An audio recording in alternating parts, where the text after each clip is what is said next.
e a Copel divulgou ontem que registrou um lucro líquido de 1 bilhão e 50 milhões de reais no segundo trimestre, resultado que representa uma alta de 82,6%, você vê aí na tela, na comparação com o mesmo período do ano passado. Já o EBITDA recorrente somou 1 bilhão e 610 milhões de reais, crescimento de 20,8% na comparação anual, lucro recorrente que foi de 645 milhões de reais, alta de 42,6% em um ano e, segundo a companhia, o desempenho foi impulsionado pelos negócios de comercialização e distribuição de energia. Entre os destaques do balanço está a área de comercialização de energia, que deu ganhos de 75 milhões de reais com a gestão do portfólio de geração. A Copel terminou o trimestre com alavancagem de 2,9 vezes a dívida líquida sobre o EBITDA, nível considerado positivo e que pode abrir espaço para novas oportunidades de alocação de capital. E durante a teleconferência de resultados, o CEO da Copel, Daniel Slaviero, disse que a empresa já está preparada para possível oscilação de preços no curto prazo. Para ele, essa volatilidade deve ser pontual e não deve mostrar impactos no balanço da empresa. Vamos ouvir? E a nossa atuação foca no gerenciamento preventivo dos impactos regionais assimétricos que esse fenômeno trará. No Sul, aonde concentramos as nossas principais operações, estão previstas altas afluências, especialmente entre agosto e novembro, com chuvas intensas nas bacias do Iguaçu, do Sul e do Parapanema. E no Sudeste e Centro-Oeste espera-se temperaturas elevadas, principalmente no quarto trimestre, impulsionando a carga no sistema. E essa dinâmica vai ditar muito a nossa estratégia comercial e operacional. E se você olhar na curva de CID, as maiores afluências geram uma tendência de queda conjuntural dos preços de curto prazo. Mas em nossa visão, essa oscilação será apenas pontual, sem impacto no balanço, sem mudar as perspectivas de preço mais alto no longo prazo, e essa mudança aqui não afetará na nossa contratação do curto prazo, porque o nosso balanço já está protegido e travado em preços atrativos. E aproveito para chamar ele, então, Daniel Slaviero, CEO da Copel, que conversa com a gente agora. E quem está comigo também aqui é o nosso analista de infra, Robson Rodrigues. Obrigada, Daniel, por conversar com a gente aqui no CNN Money. Uma boa tarde para você. Boa tarde, Muriel. Boa tarde, Robson, e a todos os teus telespectadores. Obrigada. Robson, faça as honras da casa aí, pode fazer a primeira pergunta. Daniel, obrigado pela gentileza novamente. Daniel, é o seguinte, o resultado da Copel foi muito influenciado pela área de distribuição, que teve um mercado um pouco mais aquecido, aumento, né, de unidades consumidoras, mas também temperaturas. Por outro lado, a área de geração acabou sofrendo um pouco por conta dos cortes de geração impostos pelo Operador Nacional do Sistema Elétrico, conhecido pelo jargão do setor curtailment. Então, eu queria que você comentasse, primeiramente, essas duas questões. Robson, os resultados do trimestre mostram a consistência da entrega e do trabalho e da excelência operacional que a Copel tem desempenhado ao longo dos últimos 3 meses.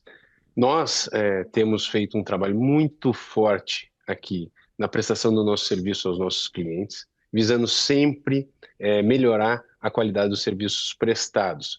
E foi colocado aqui na matéria, né, e todo mundo tem conhecimento, que nós vamos enfrentar um super El Niño aqui no segundo semestre, até o primeiro trimestre de 2027, e a companhia tem se preparado muito no ponto de vista operacional, da distribuição, com aumentos de equipe, com preparações, antecipações de planejamento de poda e roçada, a fim de nós estarmos preparados para esse fenômeno climático. Então, esse é um primeiro ponto.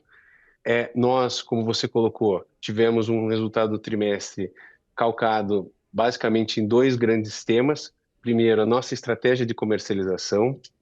A companhia tem basicamente na sua geração fonte hídrica em hidrelétricas no sul.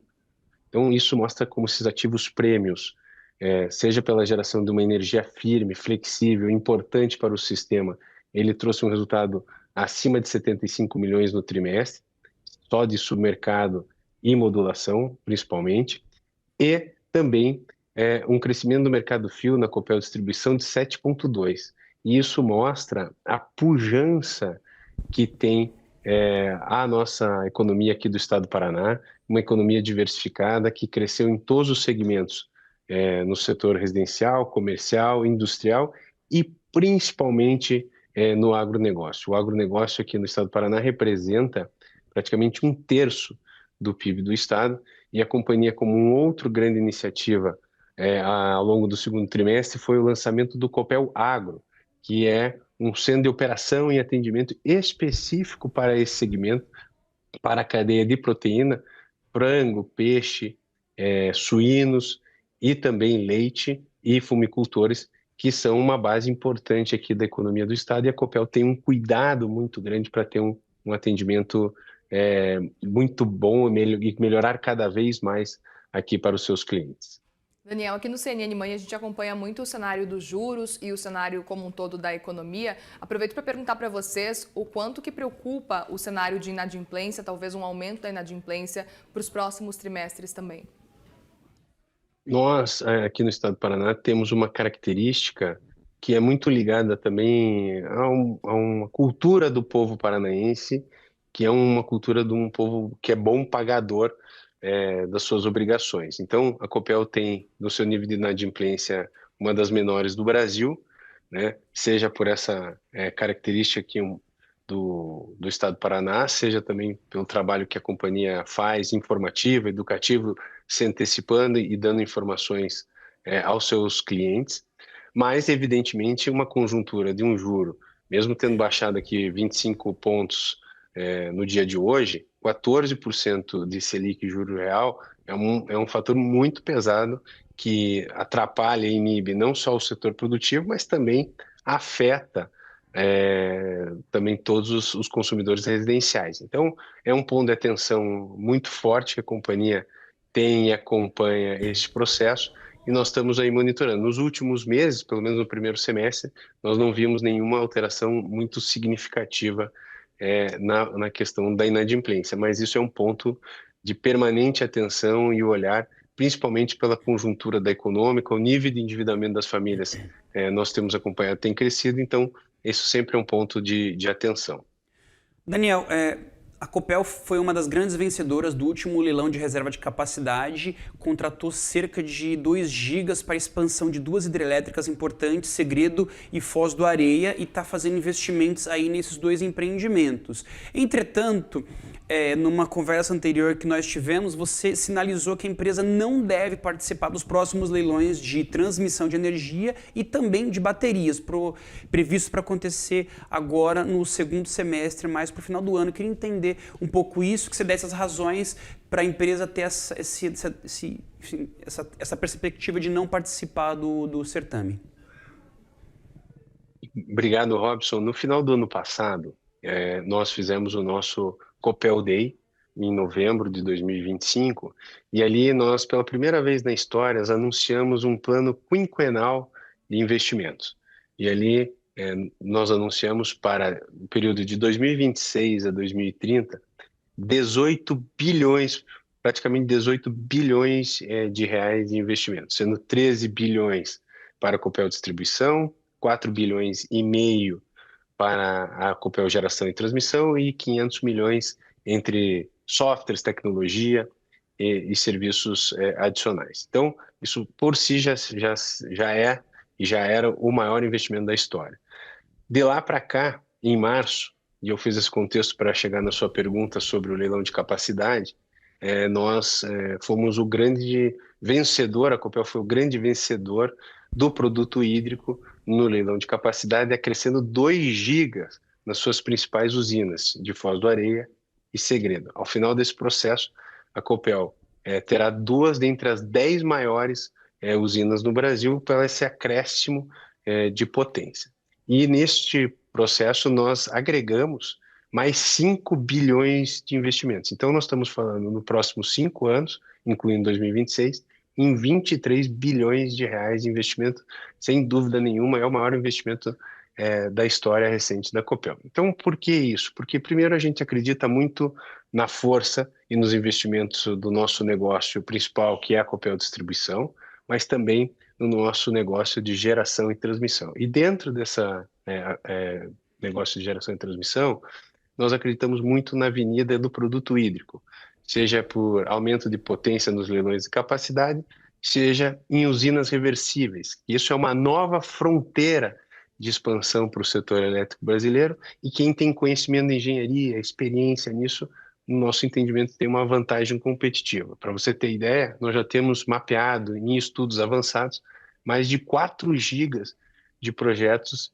de usinas reversíveis. É onde está a essência, a base da nossa crença em produtos de armazenamento. Então, quando você olha o leilão de baterias, e só um registro, na nossa visão, o armazenamento em usinas reversíveis e o armazenamento em baterias, eles são complementares, eles não são excludentes, mas eles têm características de investimento e de operação distintas. A bateria, ela tem um ciclo menor, ela é para usos de 4 a 6 horas, e na nossa visão, o nível de competição para esses leilões, eles vão ser bastante acirrados. Primeiro porque a barreira de entrada para esse tipo de investimento é pequena, e segundo que tudo indica que esses investimentos trarão retornos abaixo das nossas expectativas mínimas de retorno, que neste caso aqui tendem a ser menores que os próprios leilões de transmissão, e já são retornos bastante apertados.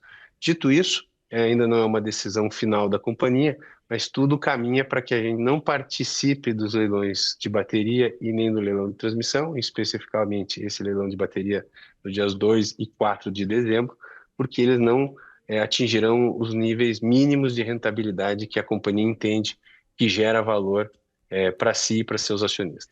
Agora, Daniel, você falou aí agora que o povo paranaense é o bom pagador, a expressão que você usou. Só que recentemente a ANEEL, né, a agência reguladora, ela aprovou essa revisão tarifária que teve um aumento aí de mais de 20% na tarifa.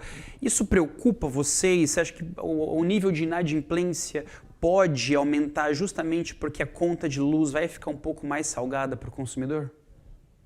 Claro que preocupa. Um reajuste nesse patamar de 2 dígitos alto, na conjuntura econômica, ele sempre preocupa, e a companhia está preocupada com os seus clientes, com o seu nível de inadimplência. Lembrando que o cálculo de tarifas é feito pela Agência Nacional de Energia Elétrica, e ele ocorre anualmente, e ele leva em conta diversos custos. Por exemplo, de cada R$10 da conta de todos os consumidores do Paraná e do Brasil, apenas R$2 ficam para distribuidoras, para ela arcar com todos os seus custos, com todos os seus investimentos e também com a remuneração do seu capital investido. Então, é menos de 20% de cada R$10. E aonde que vai a diferença desse dinheiro? Basicamente para a compra de energia, e mais da metade, 52%, vai para tributos e encargos e subsídios. Então, eu acho que o país tem que fazer uma reflexão muito grande com a quantidade de subsídios que existem na conta de luz, e aí são os mais diversos subsídios, entre eles, o que mais cresceu recentemente foi o dos GDs, que são as placas solares que ficam em cima das residências, enfim, as fazendas solares. Então você tem um custo que acaba recaindo para o consumidor, e aí, infelizmente, acaba recaindo para o consumidor do mercado cativo, e em especial para o consumidor que tem menos capacidade econômica de não poder arcar com a compra, por exemplo, de placas solares. Então, eu acho que isso é uma reflexão que transcende a Copel, que transcende o Paraná, que ela envolve o governo federal, a ANEEL, o Ministério, porque nós estamos chegando num nível que esse tipo de excesso de ônus de tributos, seja de subsídios ou de outros custos que não são atrelados à geração de energia, estão tirando a competitividade do país. É muito mais grave só do que apenas a inadimplência pontual de um ou outro cliente ou de um outro mercado, mas afeta a economia geral do país, e isso é uma preocupação que transcende aqui, que preocupa a Copel, mas transcende as empresas do setor. Muito bem, Daniel Slaviero, CEO da Copel, obrigada mais uma vez pela disponibilidade, pela conversa por aqui. Bom trabalho para você. Muito obrigado.